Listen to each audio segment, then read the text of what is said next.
Hello everybody, Cooper here, and welcome back to another episode of Youth to Gold here on Cricket Captain 2024. Hope you're all doing very well today.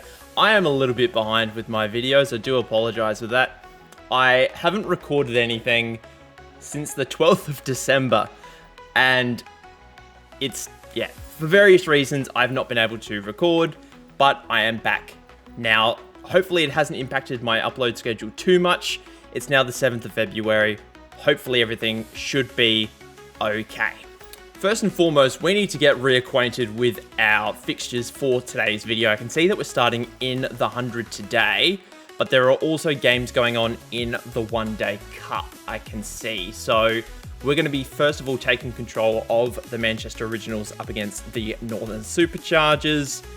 And it looks like the back end of the One Day Cup is going to be happening basically alongside the 100 fixtures. So if we go look at the tables, I know that we're doing quite well in both competitions. There's 4 games to go in each of the groups, I believe. That's the last, yes. So 4 games to go in each of these. We might try and aim to get through all of those games today. I can see this is a pretty standard team for us. I do like the look of it. I can see Butler's not in the best of form. He's not had a good run of things as of late. Will Smeed, we love a bit of Will Smeed. Been very aggressive, I know, this season for us. Salt's not in great nick. Higgins, apart from Follett, probably the best batsman we've had this series. Hard to say. Higgins is already playing international cricket, whereas Follett isn't. But yeah, very valuable batsman, and Bannister obviously also playing international cricket. Jamie Smith, he's an international quality player. He's played a handful of tests, yet to get a test 100, but not doing too bad. Pollard, Potgieter, Fulks are our international players. And then Farhan Ahmed and Josh Tongue will make up the rest of the 11. I don't see a need to change anything at this stage. So we are going to continue as is. Looks like the match is going to be taking place at their home ground. So fast bowler's wicket. We'll call heads on the toss. Why not? We've been put into bowl. Unfortunately, we've lost the toss. Predictor has us as strong favourites, restricting them to 148 over the course of 100 bowls. That would be quite nice and would be a bit more of a comfortable target to chase. Hopefully we can get that done. 7 for 162 for the Northern Superchargers. Pretty good bowling performance, all things considered. A last over display by Bannister, 2 for 1 in the over, really made it look a lot better than it actually was. Brook was really good at the top of the order, got a 50. Stokes was in and around 36 off 23, not out. Hasaranga just absolutely smacking the ball around 20 off 9 before getting out in the final over. But in terms of the bowlers, Bannister, 2 for 17 from his 20 balls was excellent. Josh Tongue was expensive, but did pick up 3 wickets. Farhan Ahmed, 1 for 47, wasn't great. Fulks and Potgieter didn't really get a ton of wickets, but were economical. But in terms of everything else, not too bad. Let's have a look at our game in the One Day Cup as well. Surrey have absolutely smoked our bowlers, unfortunately. Armstrong's 2 for 100. That's not ideal for him. Oh boy, what's the 11? So Flintoff is still playing, which is good. Follett's batting at 5. Why on earth is he batting at 5? Oh, I hate that. Markham's batting at 3. That's something at least. Oh, this is so many things wrong with this lineup.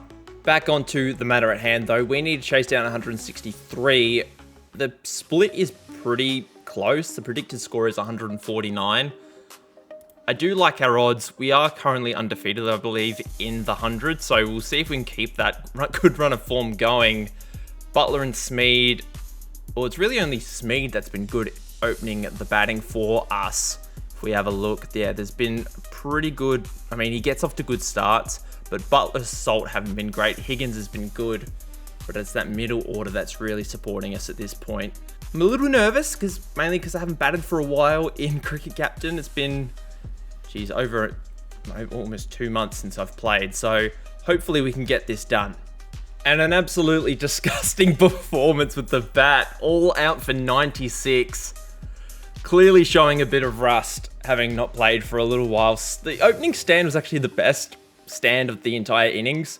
Smeed, again, was really good, 26 of 15.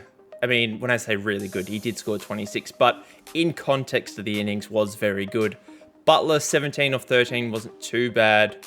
None of it was good. None of it was good. Hasaranga, 4 for 26. Stokes, 4 for 27. Ben Hutton, 2 for 8. But yeah, absolutely hideous. Ben Stokes gets the player of the game. And if we have a look at our one-day cup game, we do lose, but Markham unfortunately gets 99. Follett gets 6, batting out of position. Flintoff, 16 off 26. Don't quite get the run chase. Markham, he's got 2 99s in one-day cricket. That is hilarious. But he's actually having a very good record if we have a look at that again. 61.5 average from 4 innings. Very, very good. But yeah, unfortunately couldn't get the job done as we lose technically 2 games to start the episode, and we have dropped out of the race, out of the top 3, in the one-day cup. We are now 3-2, although there are games in hand, so we'll see how that goes. And we lose our first game of the season in the 100. First game for Northamptonshire in a while, and we're up against Somerset at Taunton. I need to desperately fix this one-day team. I do not like the look of it. Who is available for us to play is the thing. Okay, so I've loaded up our last one-day team, and it's not spectacular, I will say. I think we bring in Zabe if he's available, not as a bowler, but just as a batsman, because I haven't really liked Foyle's work. We can bring Markham up to 5 because he's definitely capable. I mean, he's had 2 very good innings. He's also got a 50 in first-class cricket, so we back him at 5. Maybe we can... we'll bat Zabe at 6 for now. Sykes at 7, Minto, Wags, Martin, and Brownlow can be the bowlers. It's a pretty flat wicket, so we might just keep that the same. Yeah, there's not a lot for us to do here, unfortunately, so we'll just keep that. Actually, Siddle's in good form. We could bring Siddle back in. It's not really that much of a difference to worry about making, but we'll leave it as is for now. Hopefully we can get a result today up against Somerset, and their team looks pretty good. Renshaw, Dixon, Jimmy Rue, a few names I don't recognise. There might be a few new rookies. We win the toss. The pitch is pretty flat. I reckon this is a no-brainer to bat first. I'm really curious for Follett to get a few runs today. He's not had a good run of things in the one-day cup so far. And if we have a look at his one-day average last season, it was 47. This year, it's dropped all the way down to 18. Currently 34 for his career. If we can get some runs into him, that would be great. Rocky Flintoff having a pretty good run of things for his career so far. Average of 40 in one-day cricket's pretty good. No need to really rush him, but if we can get some runs into our top order, which we desperately need. I really like the depth that we have in our bowling positions, but it's just that top order that we always seem to have trouble with.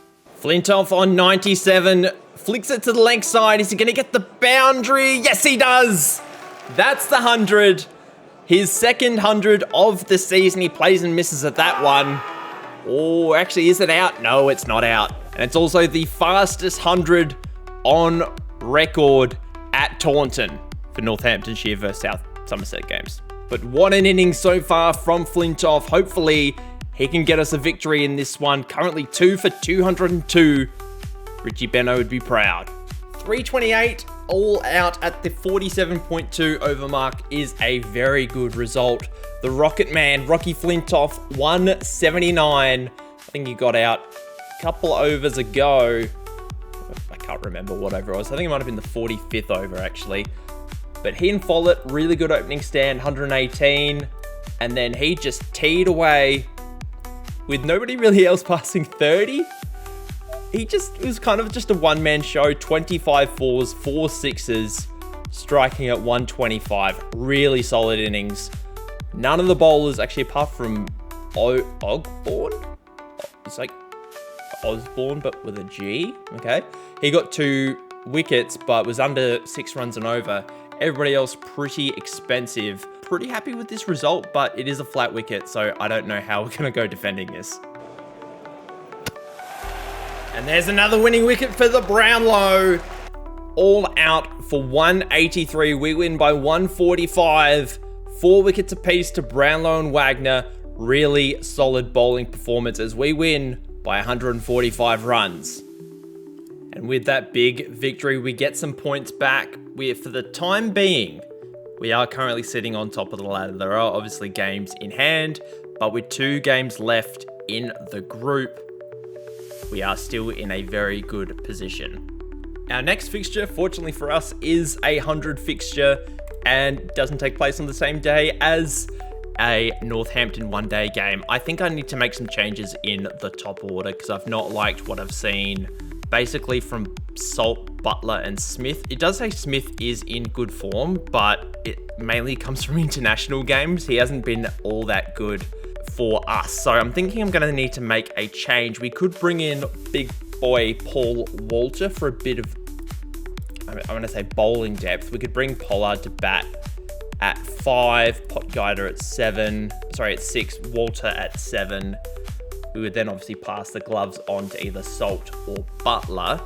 I don't think I can drop Butler, mainly because he's the captain. So I think I may drop Phil Salt. Problem is who for, because we don't really have another batsman. So I think we could just leave him in for now. We can see what Max Holden's doing, and he's not really doing much of anything either. So it might actually just be best to keep Phil Salt in for now, just because he is a player of quality, does have international experience, so we might just play around with that. Obviously, we bring Paul Walter in. That does give us a little bit more bowling depth. He is still a bit of a hitter, which is good. Smith does hit a ball, which is good, but not as hard as Paul Walter. So I think just for the balance of the team, that is better.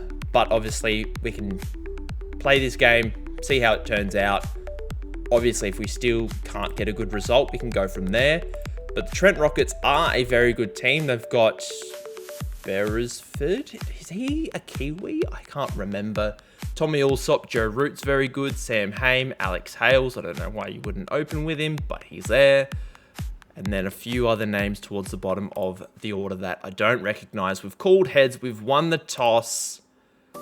Pretty flat wicket. It's turning a little bit. We'll bat first, just because we got absolutely smoked bowling first last time. John Turner, I don't recognise him, but apparently he's played a test.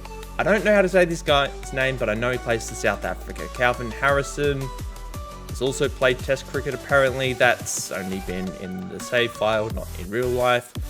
Luke Wood, I can't say I recognise you. Lewis Gregory, I do recognise. He's been around for a while. Andy Artreich seems like a regen, is a regen. Glenn Beresford, not a Kiwi, but he is... Actually, no, he's not a regen. I wouldn't have thought he is. He might be. I don't know. I don't know my Kiwis and regens that well. Apparently not. Anyway, we're going to bat first. Hopefully we can get some runs. Predictor has us winning 55% of the time, but the odds I don't really worry about. It's more the predicted score that I pay attention to. We'll take 162 and see if we can increase that by 10 or so. This has been not just one of the great 100 innings, but one of the great T20 innings. 3 for 259 from our 100 balls. We were exceptional, but all the credit has to go to that of Will Smeed. 150 off 53 balls, 6 catchable shots. He only got dropped the once. 12 fours, 14 sixes. Only fell in the final over. Or is it really overs if it's the 100? I don't really know what the right lingo is. Higgins, again, another really good T20 score. He got 63. Joss Butler teed us off at the start, 31 off 15. Phil Salt, again, not too good with the bat, but just an incredible innings. Maybe the best innings I've ever had on Cricket Captain in terms of T20 cricket. I'm not sure. But yeah, we just perfect batting conditions and just, it was so good. Absolutely so good. Their predicted score is 157. There is no chance we blow this. 9 for 138 for the Trent Rockets. Never really looked like getting close to the target. It's a big win. It's a big win. We win by 121 runs. Will Smeed, 150, defeats the Trent Rockets 9 for 138. Absolutely incredible. Smeed, rightfully so, gets player of the game. That has to be the highest score in the history of the 100. An absolutely incredible T20 innings. Comfortably his highest T20 score.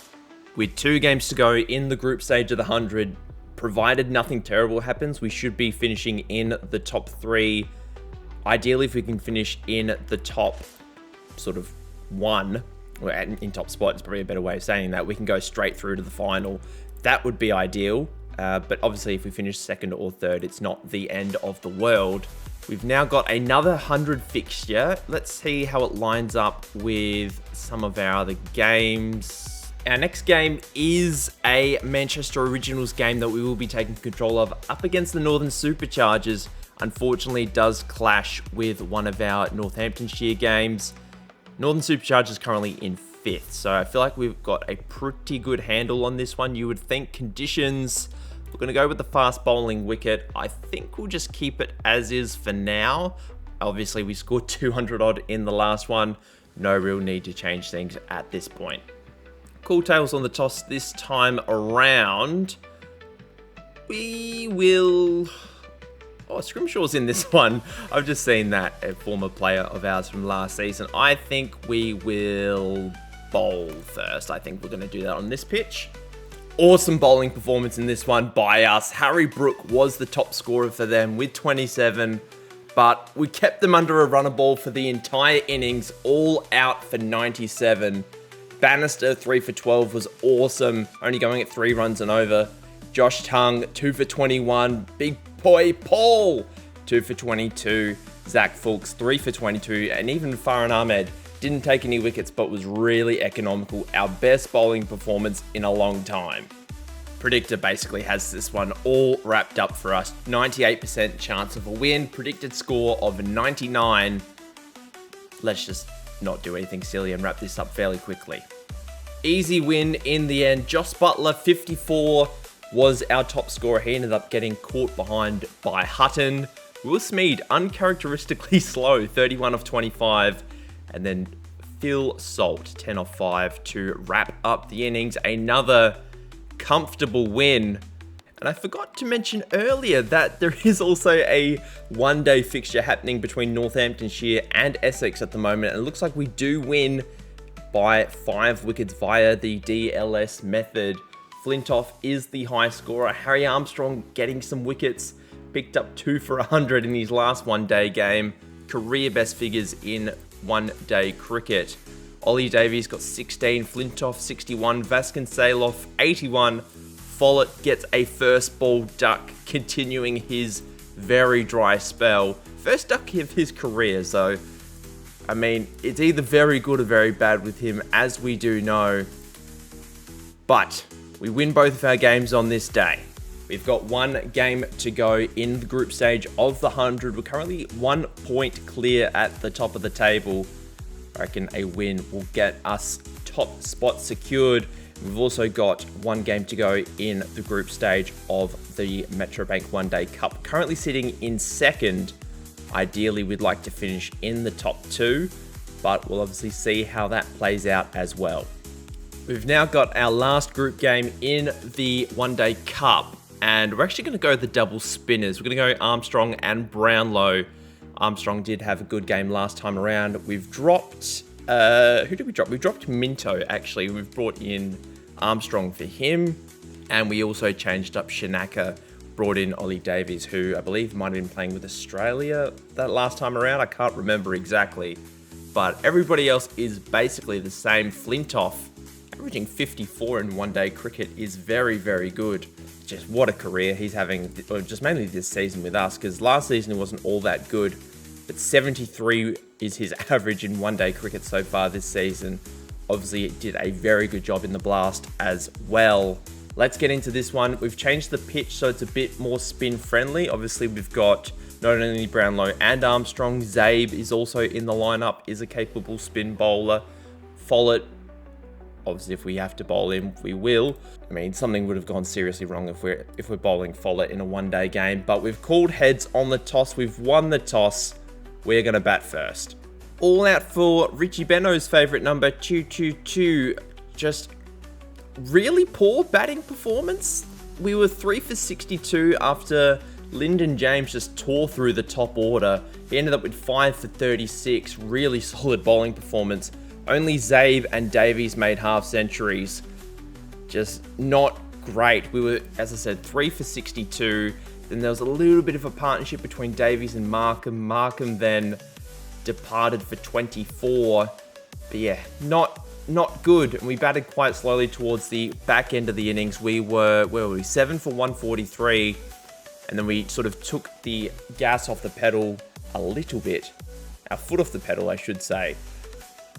And then we just wanted to preserve, just if we could get over 200 was basically the goal. Wags got 20 off 36 batting at 9, which was very valuable in context of the innings. Zabe ended up with 59 off 93. But yeah, very disappointing. And now we've got, 223 to defend. The predictor does not like us whatsoever. Nottinghamshire have a 94.5% chance of winning. And I, as I said, do not feel good about it whatsoever. Unfortunately, we couldn't quite get it done. Tommy Moore's excellent innings, 93 off 125. Unfortunately, couldn't get his 100. They started off really well. They were none for 61 off the power play. Then we brought on some spin. First over, I think it might have even been first ball after the power play. It was. Armstrong got Slater. I think it might have been LBW. No, it was caught behind. Excellent bowling. And then the over after that, Brownlow got his first wicket. They were awesome, our spinners. And then Zabe came on, bowled his 5 overs. Follett ended up bowling 8 overs. He was none for 37, but we were just trying to keep the runs down. Unfortunately, we just couldn't quite take enough wickets to get the job done. So our knockout stage fate has been decided. We're going up against Lancashire in the quarter-final.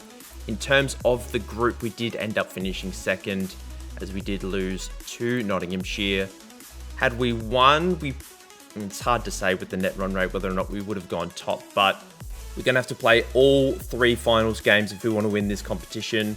We've got 1 game left in the episode. I believe it will be the last group stage match of the 100. It's against the Southern Brave, which would be very, very interesting to have a look at. If we have a look at the pitch, I'm assuming it's still spinning just because of how we set it before the game. Or in the last game, I should say. Jamie Smith is back in some decent form. But as I said earlier in the episode, a lot of that is from international cricket, not domestic cricket. So we might just leave the 11 as is for now. Obviously, we played very well in the last game. The weather is a little concerning as we did have a look. It is very overcast. So we might actually move back towards a pacing pitch. We actually will do that now that I think of it. Not coach and physio. We want the seam as wicket. Oh, fingers crossed we can win this game because I would like to finish top of the group and go straight through to the final. It's the battle of the Ahmed brothers I've just seen. Rayan Ahmed up against Farhan Ahmed. We've won the toss. We will have a bat. I think that's the right thing to do. All out for 138 runs coming from unlikely sources. Bannister finished 21 off 16. Pollard 36 off 25. Phil Salt, who's been out of form all season long, posted his equal highest score, I believe. Very good result for him. Just 38 off 13 balls, 6 fours, 2 sixes. Farhan Ahmed got out to his brother, which was quite funny, but I feel like we could have done better. Maybe batting first on this wicket wasn't the right call. Not good. The only other international game, well, the only other game actually, is a T20 between Bangladesh and India happening today. India get 9 for 175. We've now got to defend 139. Southern Brave, not Southampton, have the advantage at this stage. Bannister, he's bowled well basically all season, bar a couple of performances. We really needed him to stand up here with the new ball. Hopefully we can get it done. Oh, it was very close towards the end of the game. There was a big partnership worth over 100 runs. We had them 5 for 28, and we only win by 5 runs. It was desperate times. Big boy Paul gets 3 wickets in the final over to secure the victory for us. Weatherly finishes 61 off 39. Really, really good performance by him. Jimmy Sales, who we let go at the end, of last season. He has come back to bite us a couple of times, but just what a performance. Josh Tung was really good. Walter was obviously very good. Fulks was okay, wasn't too bad. Farhan Ahmed was expensive. Bannister didn't take any wickets, but still kept the runs down. But we should be able to finish top spot with this performance. James Sales gets player of the game despite the losing performance. He did take 4 for 47 and then got 43 with the bat, so I'm not too surprised about that actually. And with that result, we have finished at the top of the group stage. 7 wins, 1 loss, not too bad. There's no way the London Spirit can catch us. So I dare say at the knockout stage, we're going to go straight to the final. We'll obviously wait for that to come through. Our next game is actually a One-Day Cup quarter final. So I don't believe the finals of the 100 and the One-Day Cup clash. I don't know for certain, but we're going to leave that for next time. Thank you so much for watching up until this point, guys. Please leave a like and subscribe to the channel if you are new. If you're not new and you wish to subscribe, please do. And until next time, guys, I hope you have a lovely day wherever you are in the world, and I'll see you guys then. Bye!